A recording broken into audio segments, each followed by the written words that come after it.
All right, can you see my first slide? Perfect. Then Yes. I'll hand it off, and my students will take the lead for the first part of this presentation. Yes, thank you, Alex. Hi, everyone. Good afternoon. Thank you for allowing us the time to share this presentation with you. We are so excited to share some information. Last time that we were at the SSCCC with COUGH, we heard some interest in learning some tips and ideas on how to be able to mobilize advocating for smoke and tobacco-free policies on different community college campuses. So today's presentation will be on that, on reopening our campuses healthy and safe. So go ahead and go to the next slide. And so first, introducing yourselves again. So we are from Campuses Organized and United for Good Health, otherwise known as COUGH, and we are part of the California Youth Advocacy Network, also known as CYAN. And CYAN helps to mobilize the youth in our communities to be able to advocate for healthy environments. And we do so by providing a variety of resources that are free, like technical assistance, trainings, statewide advocacy and policy campaigns, educational materials and publications, as well as opportunities for networking, which we'll discuss a little bit today. And we're all funded by the California Department of Public Health, through the Tobacco Control Program, therefore bringing all these resources available to all students in California for free. So we'll talk about that throughout this presentation. So I'll go ahead and move on to our next slide. Hello everyone, my name is Adriana and thanks again for having us. We wanted to go ahead and give a brief recap as to where we're at currently.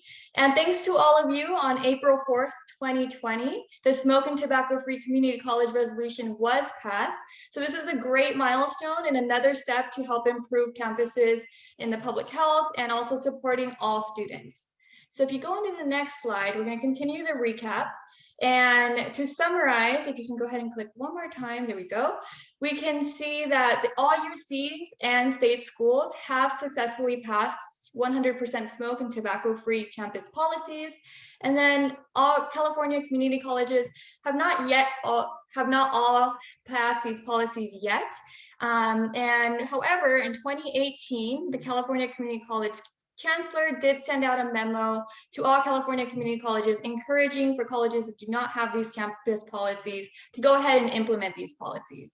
And then, as we just talked about, in 2020, SSCCC adopted this resolution that also sent a strong encouragement for all California community colleges to pass these campus policies. And on the right-hand side, we have this diagram that shows the steady increase of colleges that are adopting these policies. And as you can see, as of 2020, 66% of all California universities and colleges have adopted these policies. The number for community colleges is 56%. So we have a little bit over half of California community colleges that have passed these policies. Next slide. Sorry, I was on mute.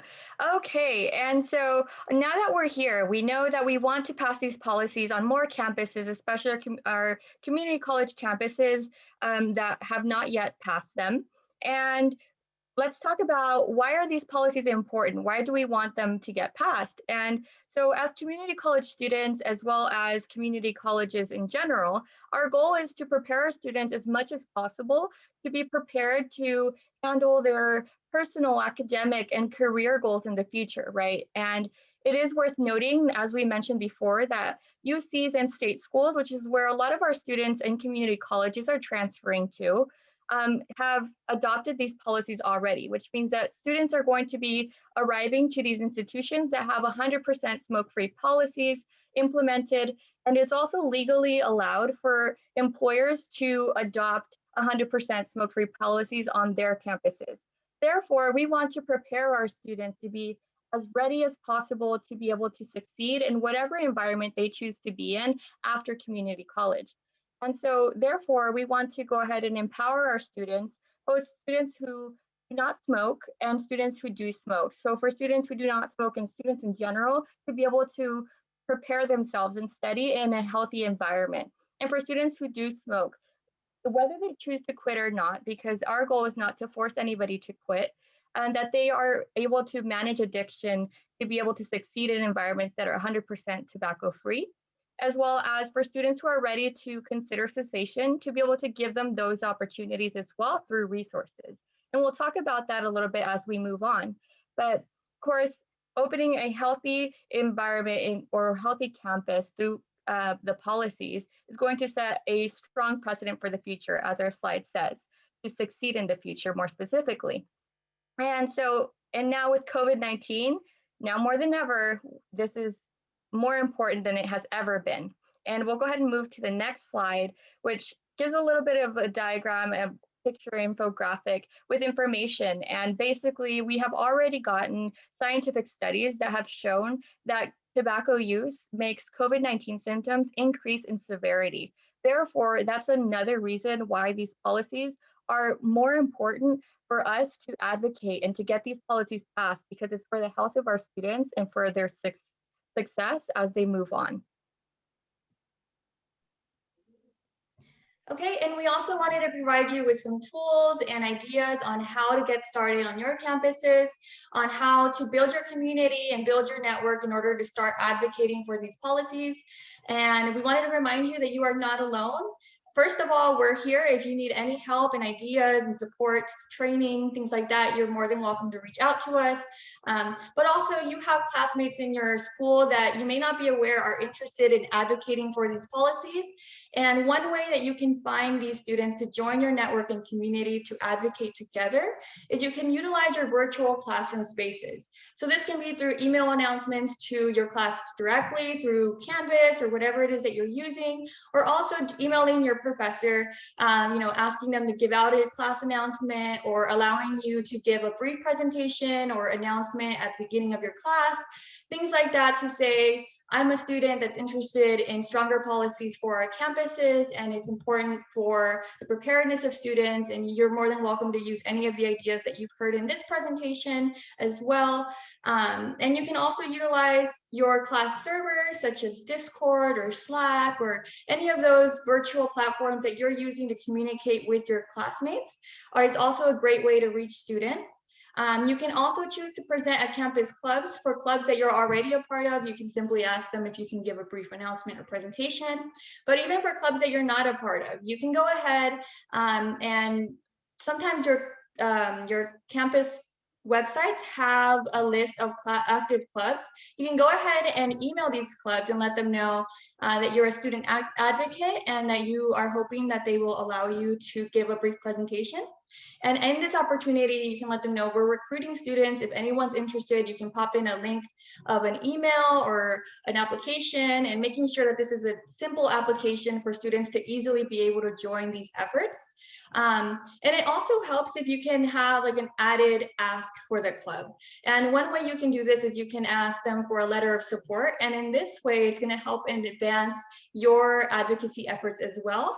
So that then once you start talking to these clubs and having these letters of support, when you're ready to talk to stakeholders, you can have these letters and show it as a hard evidence that there is a desire on campus for these campuses to have stronger policies. And then also you can start a social media account and start following clubs on your campus, posting fun facts and updates and challenges, and also strengthening these relationships with the clubs that you are connected with.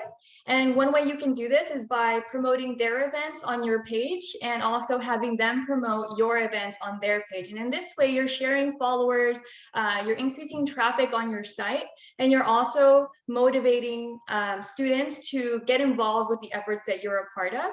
And having these kind of activities are also giving motivation for students to get involved, because at the end of the day, a lot of students need activities for resumes and also just to have some form of experience. So if you have events such as doing campus polls or a virtual poll of having, trying to get those surveys of trying to see if there's an interest on your campus for these policies, it's also increasing your students and classmates' involvement and experience so that they have something to take with them afterward and also advance their own development as well. Next slide. And then also we wanted to touch a little bit on in-person student recruitment for when your colleges do return in person. There's also tabling events such as club rushes, health fairs, Earth Days. These are really great opportunities for you to get a table and get some traffic to your table where you can let them know about the efforts, having some kind of like this example here is like a spin the wheel, some kind of fun encouragement for people to come to your table and learn about it, and having students who are interested to join your efforts. And another way is to have flyers around your campus, having an email attached there where they can email if they're interested. And also in-class announcements, just similar as email announcements and Zoom presentations, in-person announcement in your classrooms are also a great way.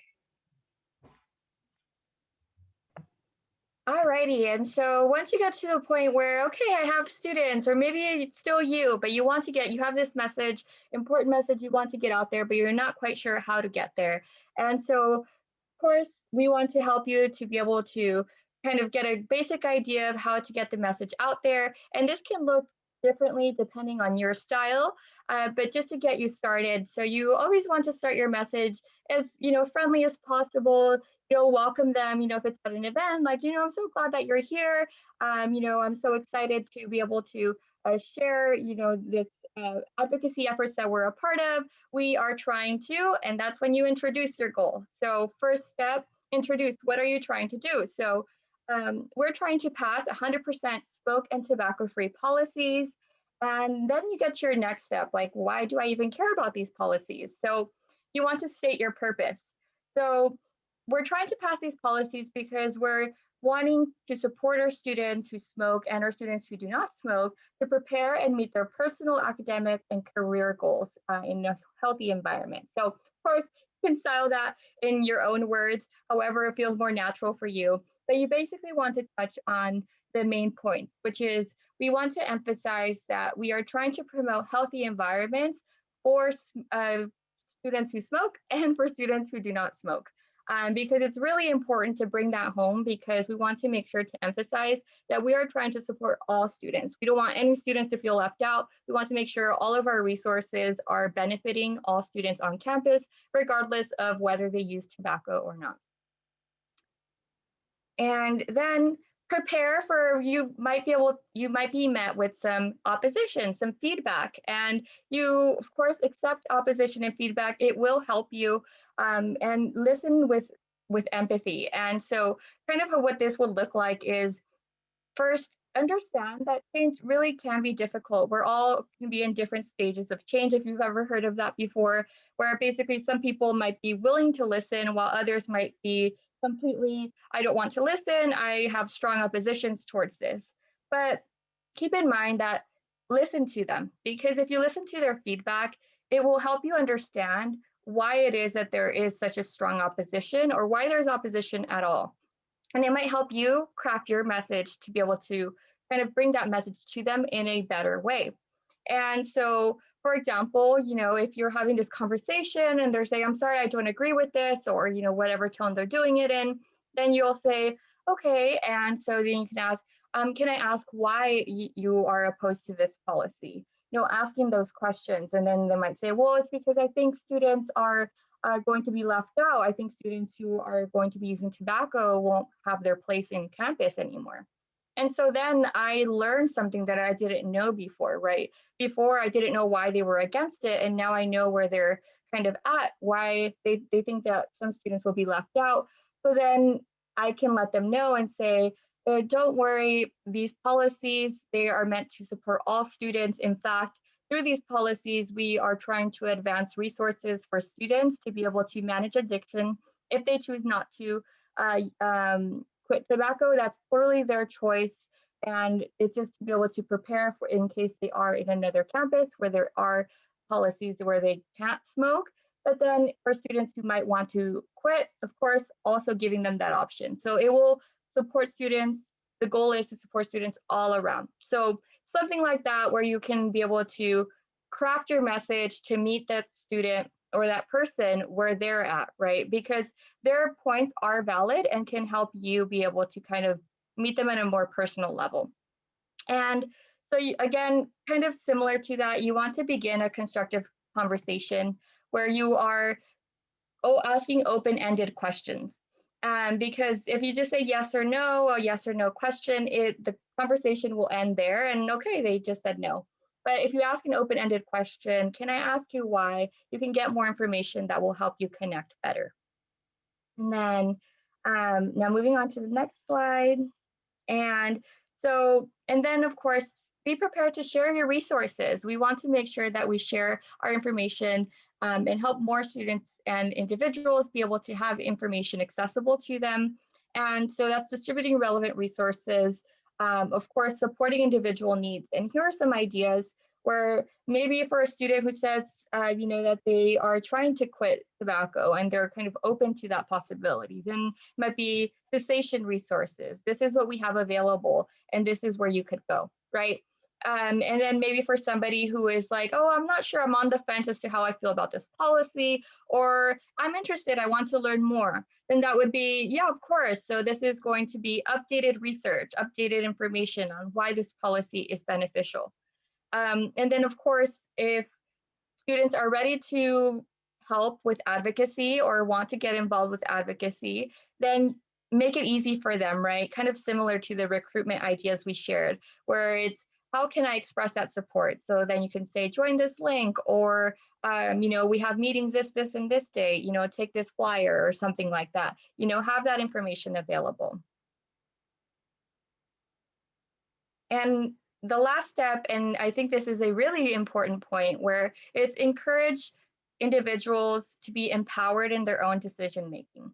And in this is because in college campuses, most if not all are adults. Everybody has their own right to be able to choose what they support, what they don't support. And you want to make sure that you try to guide individuals in their own decision making, where if they decide to support a policy, it's because they believe that it is right, because they know that they think that it will help their students be able to prepare for the future, right?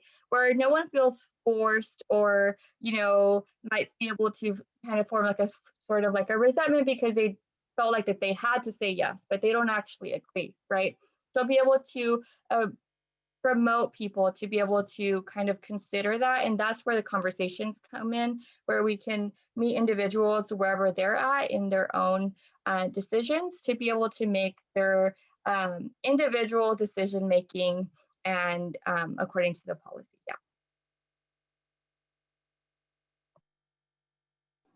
Yeah, thank you. And I so I'm going to hop in next and provide you all some information about different types of resources we actually have available for all of your campuses. And I want to reiterate that everything I talk about in this section are absolutely free resources available to you as campuses. So these are available to anyone who is considered a young adult that is attending any kind of college in California. It could be UCs, CSUs, community colleges, as well as trade and technical schools. So feel free to share this information across to whoever it is that you think this could be useful for. And there's going to be a few resources I mentioned as well that are actually helpful for just general, for anybody who is interested in using some kind of quit tobacco resources or just looking to make some behavioral changes. A few things to note when it comes to providing resources for smoke and tobacco-free campuses, especially for college students, is that college students in particular respond to multiple avenues of contact at the same time. So this means that it is beneficial that when you do reach out to your fellow students, when you are building these programs, to include print media, social media, and physical takeaways. What this looks like is print media could be things at tabling, available in health centers, in the front office, just having physical things someone can pick up and have information on it so that they can actually interact, read, and take it with them. Social media, primarily Instagram, is very popular amongst young people right now. College students tend to interact more with Instagram than any other form of social media that we've been finding. And it is really useful to use this as a way to actually get people engaged.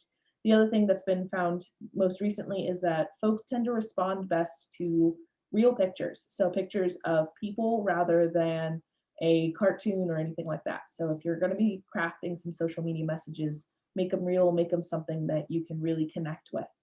And then physical takeaways, so things like having quit kits available, so honey sticks, toothpicks, lozenges, things like that. My slide seems to have gotten cut off a little bit, but it is nicotine replacement therapies, which are things like the patches, the gum, lozenges. There are a bunch of really cool grants. And as CYAN, we can actually help you to find some of those grants, to prepare your language for it, and to be able to get some funding, to be able to have those available for free on your campuses if that's something that you're interested in. And that can be for campuses who have already passed a policy, or for campuses that are just trying to support students who are trying to make it a little bit longer through the day without using a nicotine product, who are struggling with quitting, anything like that. And there's also several other forms of free resources available for colleges, both through California Quits, which is a very popular resource, and through California Youth Advocacy Network. Some of these print materials that I was mentioning that CYN can actually provide you, and we will, you can go on our website, cyanonline.org, find these resources and request them, and we will mail them to you at absolutely no cost to you. And these are just a couple of the ones we have on our website. You can see we have our most popular series is the Myths and Realities fact cards, which basically relate the different subjects of what people think versus are true about nicotine products versus what are the realities about it. So it's all for education purposes and just for self-identifying information. I see a bunch of things coming in chat. Don't worry, we will get to all of your different questions. We will be having a panel Q&A period right after this. So no worries, it's coming up. We also have a whole bunch of information sheets so that you can continue to develop your education and become an informed consumer with all of the different things that are on the market. So whether it be that you are looking to quit, whether it be that you use one of these products and like a vape or an electronic nicotine delivery device, if you use one of these and you're curious, where did they come from? What are they made of? How am I supposed to dispose of these? What am I actually consuming when I use these? Or you want to learn that because you have friends that use them or anything like that. We have all of those resources available on our website. And we even provide through CYAN and through COF, we provide trainings and resources to your campus that we can actually do through digital, or we can actually do in person when we're not all in social distancing. So we have all of that, and we can help you become informed consumers in any way that you feel you need to grow and learn.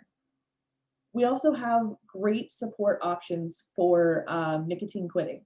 So if you are interested in free anonymous support in how to quit these different addictive nicotine products, you can go onto our website and there's a little button in the top corner that just says quit tobacco. And that can lead you to specifically designed sites and resources for youth and young adults. So this isn't just your conventional like pictures of like the folks in their 60s who are trying to quit and like all the resources tailored to them. These are tailored to young people who think in a different way and who really have a different way of needing these support. This website's also available in Spanish. So if you are someone who would like to prefer to visit the site in Spanish, that is available as well. And then also available to all of you is pre-existing social media posts. So you can use these immediately. They have our quit resource on there, the CYANonline.org, quit tobacco, but it also, like we were mentioning, it has relatable messaging and relatable images of young people interacting in spaces. We also have the ability to work with you to customize these for your campus if you're interested, but you want them to be a little bit more like what your students would interact with. That is what we as CYAN and COF are available for. And then we also are available for technical assistance and other toolkits. So no matter what phase of policy work you are in, if you're still working on advocating with your campus to get a smoke and tobacco free policy in place, if you have gotten a policy added to your campus, but you're still figuring out how do you implement it, where do you put signage, how do you get students engaged, we're available for that. And also for compliance and engagement. So if you have questions on how is it that we put this policy in place and support students without causing harm or detrimenting them in any way, how do we do that? How do we keep this an education program a support program, rather than something that would include fines or enforcement in some kind of way that could be a big deterrent for most campuses. We are available to make all plans like that. We are also completely available to help you come up with fun ideas if you're trying to create smoke-free events, but you're not sure what to do. Things like blow bubbles, not smoke. We can help you kind of plan things like that. Cooking demonstrations with like dairy and oranges, which make nicotine taste bad. Things like that. There's a bunch of really cool things we can help you brainstorm. So we are available for all of that across the gambit at absolutely no cost. So from that point, as I promised, I apologize. There's a bike tour that just went past my house and everyone is being very loud out there. So if you are interested in getting these resources, if you have questions, we are going to open it up for everyone to speak to us now because we want to specifically talk to whatever it is that you all have questions on. We wanted to save half of our time specifically just to hear from you and have a direct dialogue. But you can always email myself and I can get you a lot of different resources. My name is Alex. I don't think I properly introduced myself at the beginning. My name is Alex. I am with California Youth Advocacy Network. I'm a college program coordinator and my entire job is to do all of this back end work. So I can help you with all of that. We also have our websites and you can find us on Instagram if you're looking for some more information or to get an idea of what we do with those. So on that note, I'm going to go ahead and stop sharing my screen so we can see all the people and open it up for questions.